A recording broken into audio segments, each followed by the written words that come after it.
All right, folks, so it is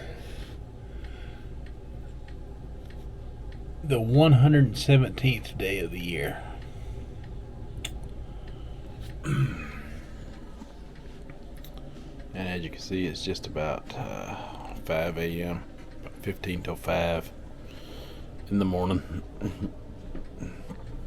And we just went through a alternate day fast. We were sitting at 277 pounds on Monday's official weigh-in. So, Hello. Please step on the scale. and that's been holding steady for the week.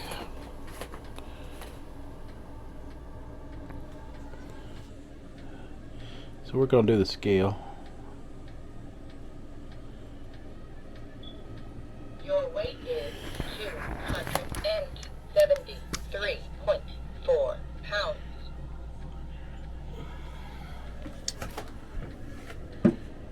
273.4. Oh, I dropped my flashlight.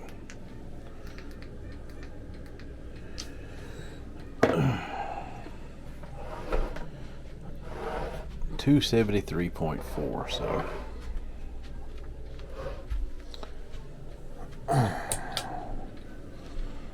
we have lost a few pounds over this process.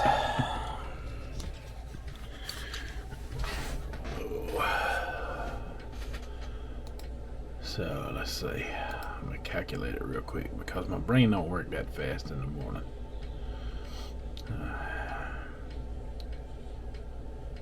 Let's see, what was I? 277 even? 77.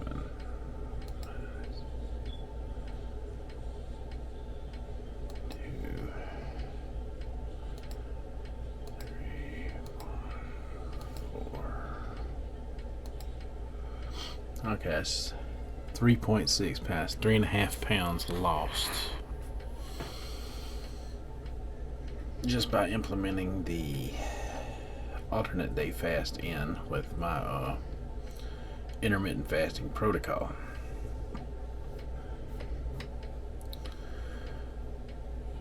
Now,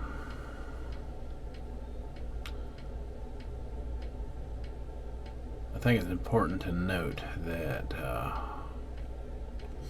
I'm a 6'3" man. So, like a lot of people have suggested, I carry weight a lot better than a smaller or a shorter person would. And I also have some advantages in being male, when I'm talking about the male to female ratio of how things work. Men tend to drop quicker than women. At least that's what I've always been told. How accurate that is, I really don't know.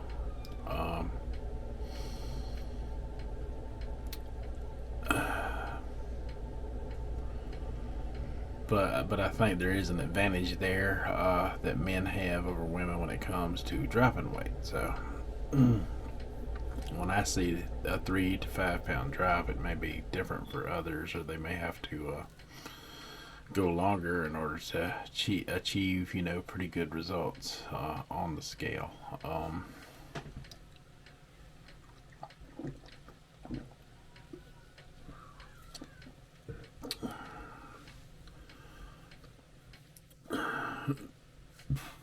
Excuse me.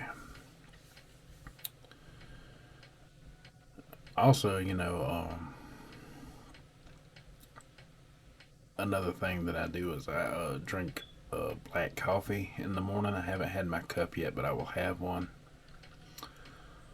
I drink 1 to 2 cups in the morning. I try to at least drink 1 cup every morning. I am not the biggest coffee drinker, admittedly. I can go days without it. I've never been a huge coffee drinker. But when I do drink it, I drink it straight black. I have seen where people say that coffee increases the effect of autophagy in your fasting and weight loss results. Autophagy is an important factor that you get into. I think they said after about 17 hours or so of fasting. It's a little different than burning straight ketones, which y'all know that ketones is a big factor in weight loss. That's what the keto diet is based around. But when you get into autophagy, you're on a whole different level. Not only are you losing weight, but you're creating things on a cellular level, health wise. There are people out there that can explain that way better than me, but I have known about the effects of coffee for years. Now, I've talked a lot about when we were kids. We used to do things, cut down in order to lose weight. Coffee wasn't necessarily, I didn't necessarily discover that part of it until my early 20s or early to mid 20s. Somewhere in there when I was on a weight loss kick and I was doing a lot of fasting back then.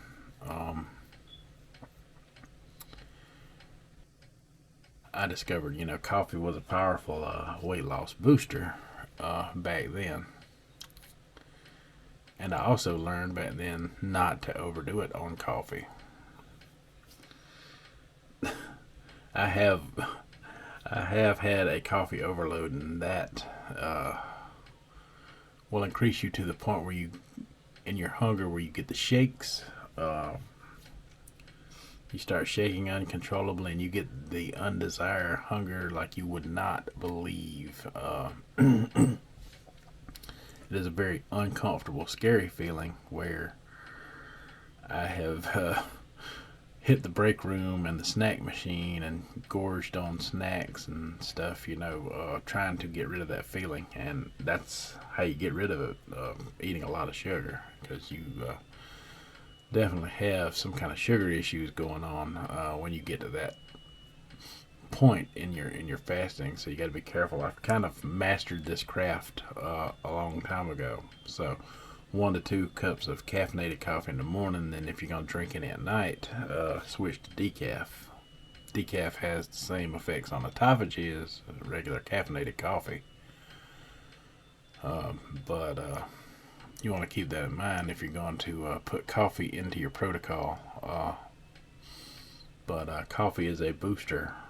But you got to drink it black. And yes, it's an acquired taste. If you can do other things that acquire you to get a taste for it, you can do coffee as well. I don't care what no one says, you can do it.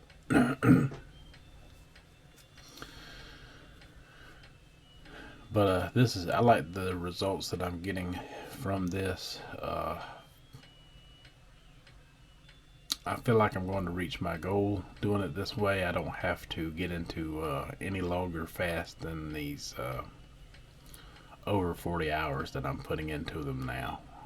And I don't feel like at this point I need to implement no more than 2 days a week.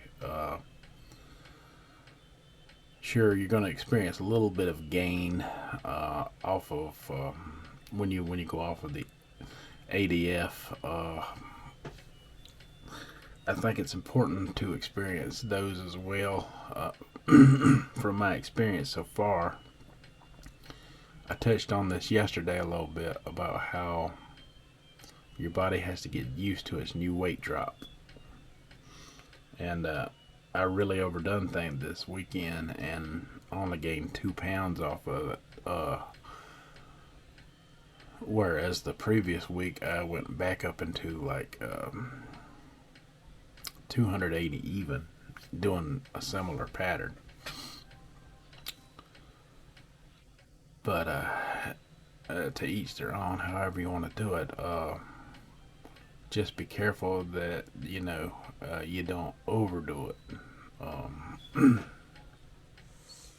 because you don't want to get adjusted too much to a specific pattern. Right now, throwing in the ADF 2 days a week is definitely throwing a big curveball toward everything that I'm doing. If this slows down, I'll probably implement a third day at some point. But I really don't think it's going to require it. I could be wrong, Um, but I really don't think it's going to require a third day at this point. But if it does, then it does. And I feel like with a third day added, I can still reach my goal. Like I say, being 6'3", I can be in the 220s and the 2 teens and look extremely thin. You got to remember, I'm already looking a lot thinner now to people, even though I'm not getting a lot of feedback on it in real life.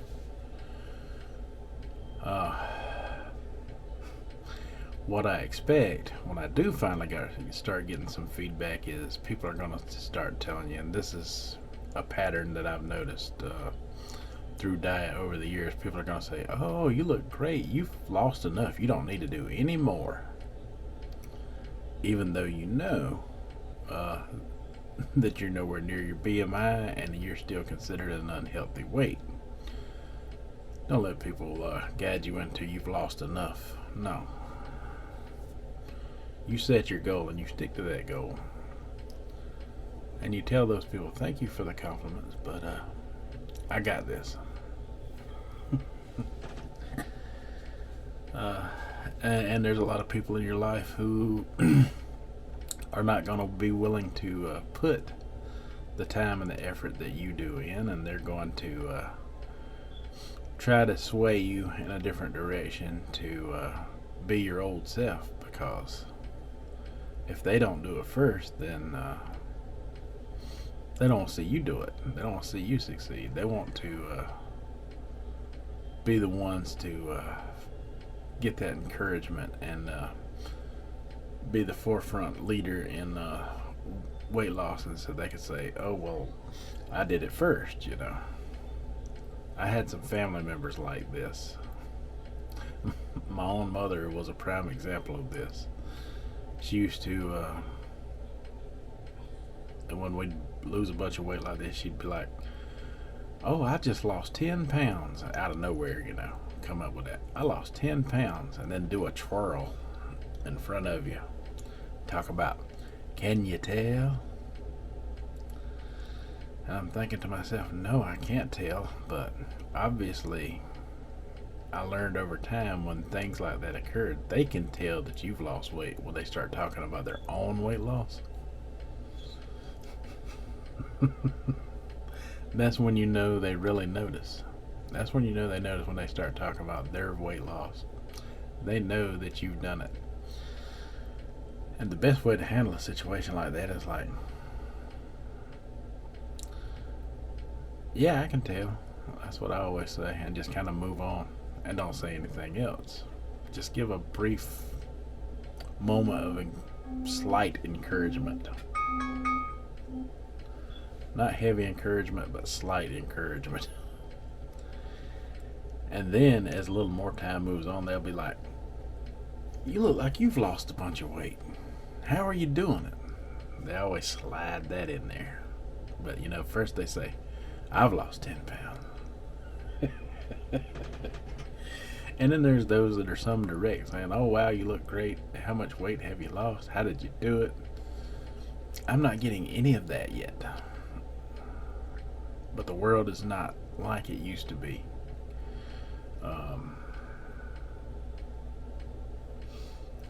My plan is to simply keep pushing forward toward this 100 pounds, and eventually they'll have no choice but to say it or ask. My specific problem is being so tall and broad is I carry weight in a very specific locations.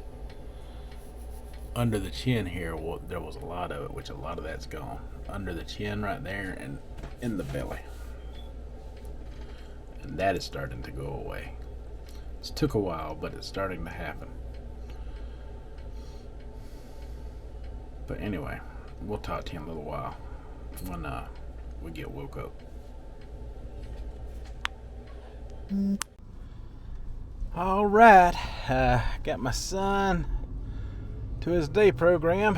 It's 9:18 in the morning, and still haven't had food yet. So I calculated it, I'd be closer to 49 hours without food. And we are eating the Mexican restaurant. My wife says she wants to stir fry. She doesn't quite go in depth as I do as far as the fasting part of it goes. She likes to eat that meal because it's a lot healthier for her, and she can sustain it on an OMAD, and that makes sense. I mean, we're all mentally ready at different levels. I was probably on this diet and lifestyle a good solid month and a half before she even realized I was doing it.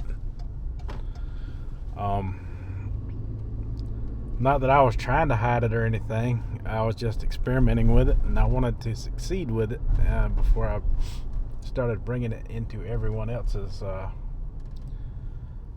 mind and viewpoint. So she didn't know about it at first. I mean, we didn't do it together.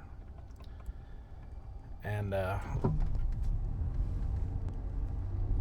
so shortly after she figured it out and seen that I was having results, she decided to try it on for herself. And here we are. She's done lost a considerable amount of weight herself in doing it. And she says she's not mentally prepared for an alternate day fast yet. And that makes sense to me.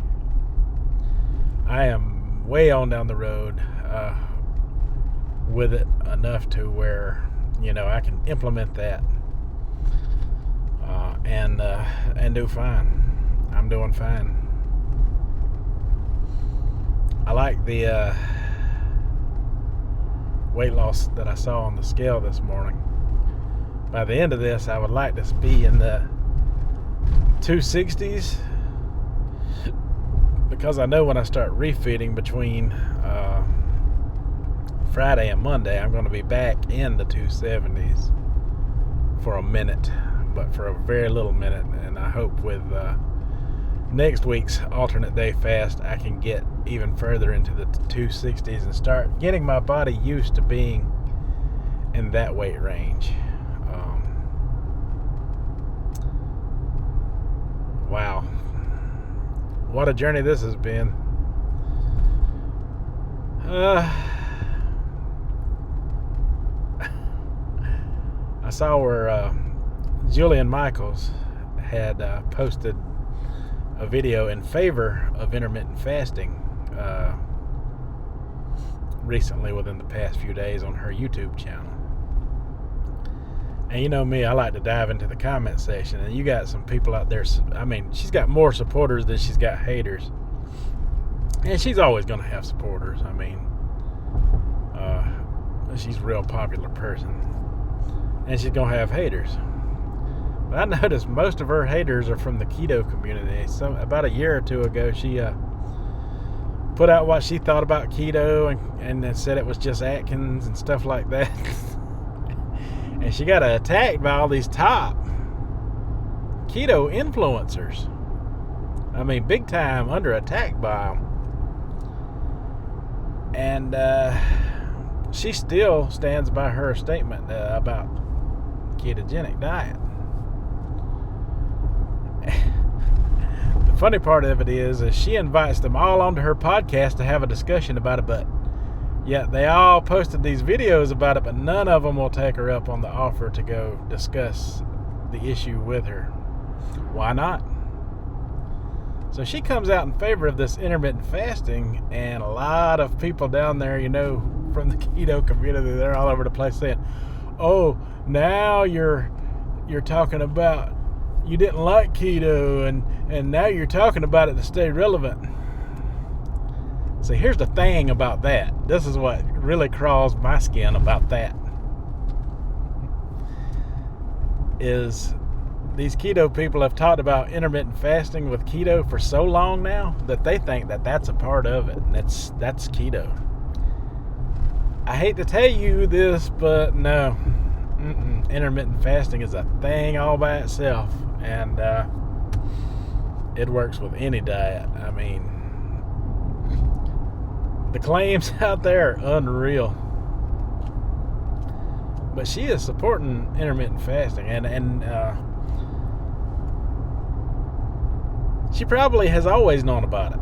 And the reason people couldn't never talk about it until now is because fasting used to be the devil. I mean, back in the 80s, early 90s, nobody wanted to talk about starvation diets because of what happened with famous actress singer Karen Carpenter died from anorexia, pushing herself too far, not eating, had an eating disorder. Went too far with it. But that was days and days and days without eating in order to achieve that. But all fasting was bad. It was bad. You didn't talk about it. People did it to lose weight. I did it to lose weight, but not to the extreme of going days and weeks without food. That is a little too much and ridiculous in my opinion.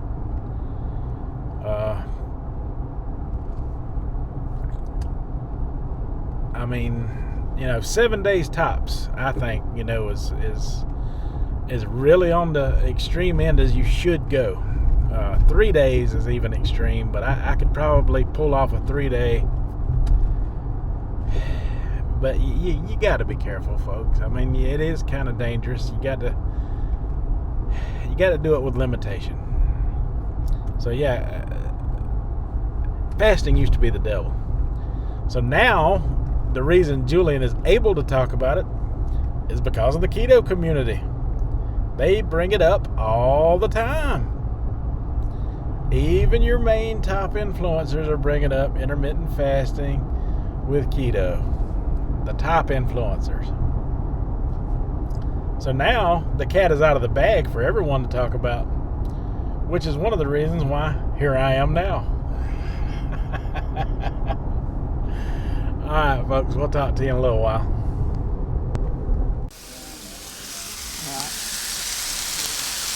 I'm just glad she can be able to hear you sleep.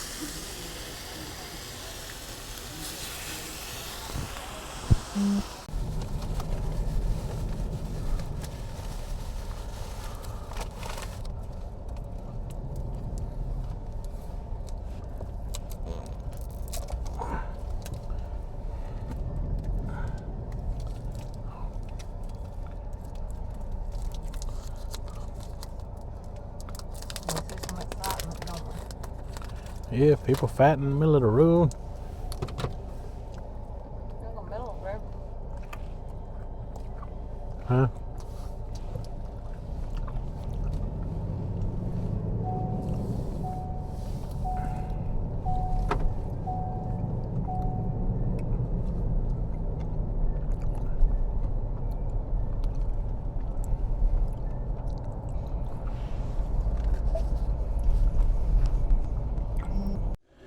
Alright, folks, so as you can see, we had the Mexican stir fry again.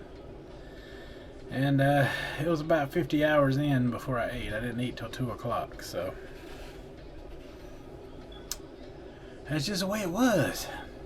We had a meeting with my daughter's school, which put us later for lunch than I thought, so we didn't eat till around 2:30 or so, or we was done eating by 2:30. And I got me Mr. Goodbar. Chocolate and peanut Mr. Goodbar. Loved it. It was so good. What a nice treat to finish the day with. Alright, that was my OMAD with dessert for today. And we'll be facing another ADF tomorrow. We'll do a weigh-in on Friday. And See how the results went. See if we can get into that 260 range. All right, till tomorrow. You folks have a good one.